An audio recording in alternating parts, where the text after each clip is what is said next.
అవినీతి పోవాలంటే అవినీతి పోవాలంటే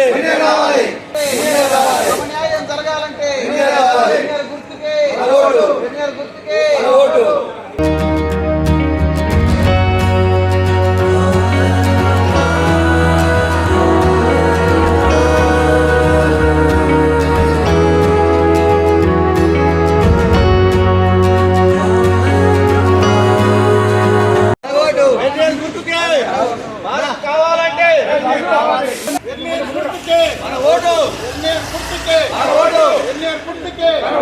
సమన్వయం కావాలంటే సమన్వయం కావాలంటే సమన్వయం కావాలంటే గుర్తుపై గుర్తుపై vote for vote for vote for గుర్తుకే గుర్తుకే అవినీతి పోవాలంటే సమన్వయం జరగాలంటే అభివృద్ధి చెందాలంటే వర్నియర్ గుర్తుకే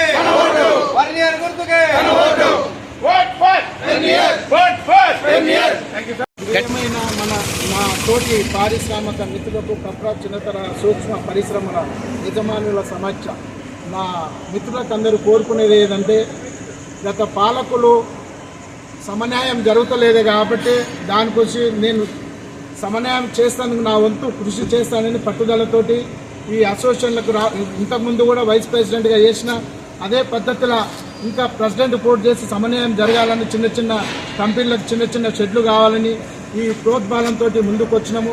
ఈ చిన్న చిన్న పరిశ్రమలకు మంచి మంచి అవకాశాలు ఉన్నాయి కాబట్టి గవర్నమెంట్ ద్వారా వాళ్ళకు సత్ఫలితాలు అందించాలని పట్టుదలతోటి మేము ముందుకు వచ్చినాం. మా గ్రూపు ప్యానెల్ అంతా మాట్లాడతాం. సార్ చిన్న చిన్న పరిశ్రమలకు ముందు మేము ప్రిఫరెన్స్ ఇస్తాం. గవర్నమెంట్ ఏవైతే ఫలాలు వస్తాయో ఆ ఫలాలకు చిన్న చిన్న పరిశ్రమకే మేము పెట్టుకునేదే సూక్ష్మ పరిశ్రమలకు సమన్వయం జరగాలనే నా పోరాటం. ఇప్పుడున్న సమస్యలు మీ దృష్టికి ఏమొచ్చినాయి? సమస్యలు అంటే మాకు నాగారంలో ల్యాండ్ వస్తున్నది, రాయరావుపేటలో ల్యాండ్ వచ్చినాయి కాబట్టి అక్కడ సమన్వయం చిన్న చిన్న పరిశ్రమకు సమన్వయం జరగలేదు కాబట్టి అలాంటి అక్రమాలు జరగకుండా నాగారంలో ల్యాండ్ వస్తున్నది కాబట్టి మా అసోసియేషన్ తరఫున దాన్ని సమన్వయం చేయాలని మన సంకల్పం. కార్మికులకు ఏం హామీ ఇస్తారు? ఇందులో ఓటర్స్ ఎవరు ఉంటారు? కార్మికులకు బీమా సౌకర్యం కల్పిస్తాం, హెల్త్ బీమా కల్పిస్తాం.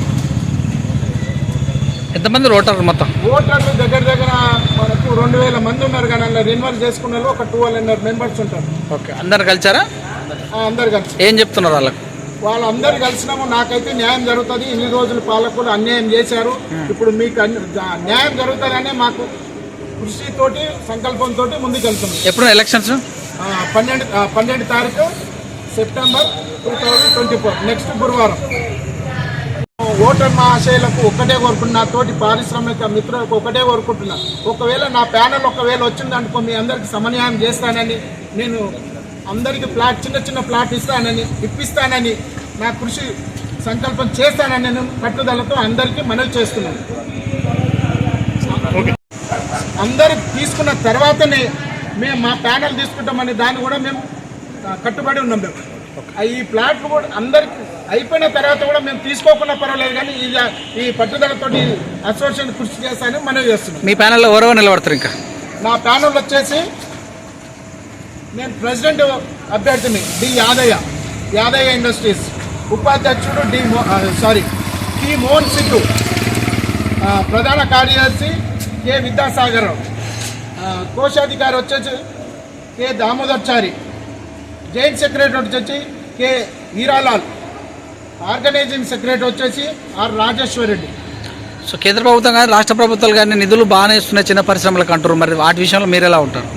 ఫలాలు చెప్పట్లేదు గత పాలకులు. మా అసోసియేషన్ ఇంతకుముందు ఉన్న వాళ్ళు ఇది ఒక రియల్ ఎస్టేట్ లాగా పెద్దవాళ్ళకే పెద్ద తలకాయకే ముందు వాళ్ళకు సపోర్ట్ చేస్తున్న చిన్న చిన్న మన పరిశ్రమలకు కనీసం ఒక వాట్సాప్ ద్వారా కానీ ఒక మెసేజ్ ద్వారా కానీ వాళ్ళు ఇవ్వట్లేదు.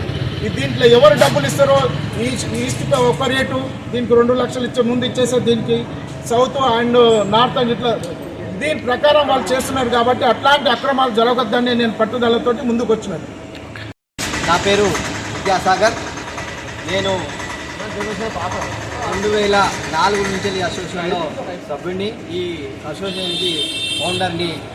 నేను ప్రధాన కార్యదర్శిగా 3 సార్లు పోటీ చేశాను. ఇది 4వసారి.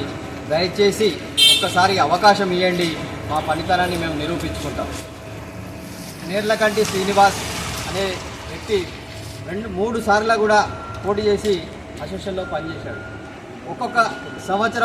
ఒక్కొక్క సంవత్సరము ఎక్స్టెన్షన్ చేసుకుంటూ పోయి 9 సంవత్సరాలు వాళ్ళు అధికారంలో ఉన్నారు. మన బైలాస్ ప్రకారము 3 సార్ల కంటే ఎక్కువ పోటీ చేయకూడదని మనమే రాసుకున్న బైలాస్ను ఉల్లంఘించి ఈరోజు పోటీకి వస్తున్నాడు. నాదర్గులు ఇండస్ట్రియల్ అసోసియేషన్లో ప్రధాన కార్యదర్శి ఉన్నాడు. ఇంకో అసోసియేషన్లో ప్రెసిడెంట్ ఉన్నాడు. ఇక్కడ మళ్ళీ ప్రధాన కార్యదర్శి పోటీ చేస్తున్నాడు. 3 అసోసియేషన్లో ఆయనకు పదవి ఎందుకు? దీని వెనుక మతలం ఏందో మీరు ఒక్కసారి ఆలోచించండి. మన అసోసియేషన్కి సేవ చేసేయడానికి కొత్త వాళ్ళకి అవకాశం ఇస్తే ఎలాంటి అవినీతి లేకుండా, అవకతవకలు లేకుండా ట్రాన్స్పరెంట్గా మాదారం ల్యాండ్ కనుక వచ్చినట్టయితే అందరి సమక్షంలో లాటరీ పద్ధతి ద్వారా చిన్న వాళ్ళకి ఫస్ట్ ఇంపార్టెన్స్ ఇచ్చిన తర్వాతనే మనము ముందుకెళ్తామని మనవి చేస్తున్నాం. దయచేసి ఒక్కసారి ఆలోచించి మా ప్యానల్కి అవకాశం ఇవ్వండి. వర్నియర్ గుర్తుకు ఓటేసి అత్యధిక మెజారిటీ అభ్యర్థులను గెలిపించాల్సిందిగా మనవి చేస్తూ నమస్కారం చేస్తున్నాం. అందరికీ నమస్కారం. నా పేరు మోహన్ సిద్ధు, వైస్ ప్రెసిడెంట్గా పోటీ చేస్తున్నా. ఇప్పుడు ఇందాక అన్యాయం జరిగింది అని అందరూ చెప్పుకుంటారు. అన్యాయం జరిగింది అంటే సరిపోదు. మనం కంపెనీ ఓనర్లము, మనం కూడా పోరాటం చేసి ఎవరు మంచిగా చేస్తారు, వాళ్ళు ఏం చేస్తారు, ఎవరెవరికి అన్యాయం చేస్తారు. ఇక్కడ ఉన్న కంపెనీల వాళ్ళకు ల్యాండ్ రాలేదు, కానీ ఎక్కడో హైటెక్ సిటీ ఉన్న వాళ్ళకు ల్యాండ్ వస్తున్నది. ఎందు గురించి వస్తుందని మనం ప్రశ్నించాలి. ప్రశ్నించకపోతే మనం ఇట్లనే ఉండిపోతాము, ఇంకోళ్ళకి రావు. రాయరావుపేటలో ఇంతకుముందు ఏం జరిగిందంటే ఒక లేఅవుట్ వచ్చింది. ఫస్ట్ లేఅవుట్ రిలీజ్ అయ్యి అసోసియేషన్లో అలాట్ అయింది. ఇది టిక్కు పెట్టిన వాళ్ళకు డబ్బులు 50,000 ఇచ్చిన వాళ్ళకు ఒక టిక్కు పెట్టిండ్రు, 20,000 ఇచ్చిన వాళ్ళకు ఒక టిక్కు పెట్టి. అదేవిధంగా ఇప్పుడు మాదారం ల్యాండ్ కూడా అలాట్ అయిందని చెప్పేసి పలవ పెడుతున్న ఓటర్లకు దయచేసి మీరు పలవ పడొద్దు. అలాట్మెంట్ లెటర్ ఏడుందని అడగండి. ఒక స్క్వేర్ మీటర్కి వచ్చి 3,500 గవర్నమెంట్ పెడితే 4,500 రూపాయలు ఇస్తే మేము మీకు బుక్ చేస్తామని చెప్తున్నారంట. అంటే 1,000 రూపాయలు ఒక స్క్వేర్ మీటర్కి. గుర్తుపెట్టుకోండి, 200 ఎకరాలు. ఎంత ల్యాండు, ఎన్ని కోట్ల రూపాయలు, ఏం కుంభకోట్లు. ఇలాంటి అవినీతిని మనం ఇక్కడికి మనము అడ్డుకట్టేయకపోతే అది రేపు ముదిరి మన చిన్న పారిశ్రామికవేత్తలందరినీ అనగదొక్కుతారని నా యొక్క మనవి. దయచేసి మనం ఆలోచించాలి. రాయరావుపేటలో ల్యాండ్ తీసుకుని ఇక్కడ చూపెట్టి మనకు ల్యాండ్ అలాట్ చేయడం జరిగింది. 20 ఫీట్లు 30 ఫీట్ల లోపలికి గుంతలున్నాయి. దామోదర చారన్న గారు రోడ్డు గౌరవాలతో కొట్లాడి ఆయన ఒక్కడే సింగిల్గా ఉన్న పర్సెంట్ పోయి కొట్లాడుకొని రోడ్డు వేయించుకున్నాడు. అసోసియేషన్ కూడా పడితే రోడ్లు డౌన్ చేసి ఈరోజు మనం బతికే పరిస్థితి.